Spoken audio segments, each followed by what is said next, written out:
Tom, integration finds itself in a really interesting place worldwide, right? I'm seeing consolidation, I'm seeing expansion. What is Kinley seeing in the market? Yeah, we're seeing the exact same. We're seeing some markets growing quicker than others, right? We're seeing a lot of interest in Asia. We're seeing huge growth in India, for example, but we're also seeing consolidation within the integrator space. You know, Yep. there's a lot of. It's still quite a fragmented market. There's an awful lot of integrators out there, but we're seeing a scenario where a lot of the smaller integrators are now being merged into larger integrators. Yep. Simply because to remain competitive and to be able to deliver the type of services and managed services that customers expect with global consistency now means that they're no longer standalone and they need to find other platforms to be able to deliver those services. So consolidation ever seeing the same thing. Yeah, and just in Asia Pacific, we've seen so many smaller integrators just rolled up into bigger ones. And at the same time, right, we see integrators chasing growth. India, Yes. you mentioned, Yep. right? Like it's a hotbed of activity and it's somewhere where everyone needs to have a presence.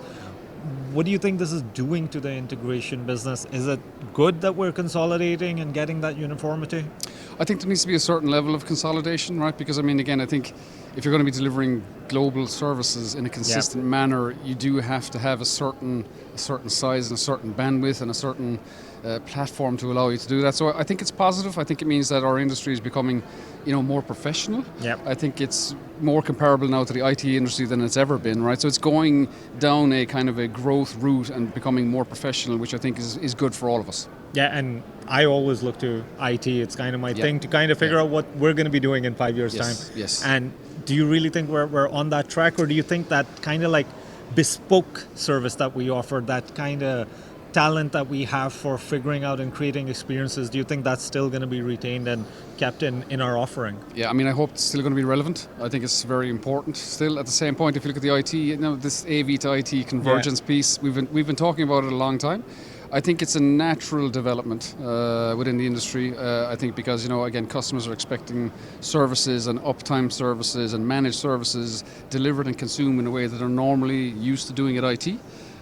So I think there's going to be more of that. At the same time, there's very specific areas around development that the AV industry has been very, very good at, and I'm hoping we're going to be able to maintain and keep that as opposed to just kind of morphing into an IT type of a service. Yeah, and like you mentioned, right, like managed services as a service models, Yes. we're still trying to roll them in.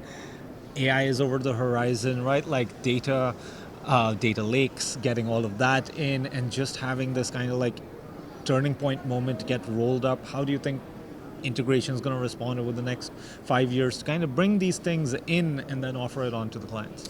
Yeah, so I mean, managed services has been very important for us from day one. So I mean, half of our revenue globally is not technology solutions, but professional services and managed services.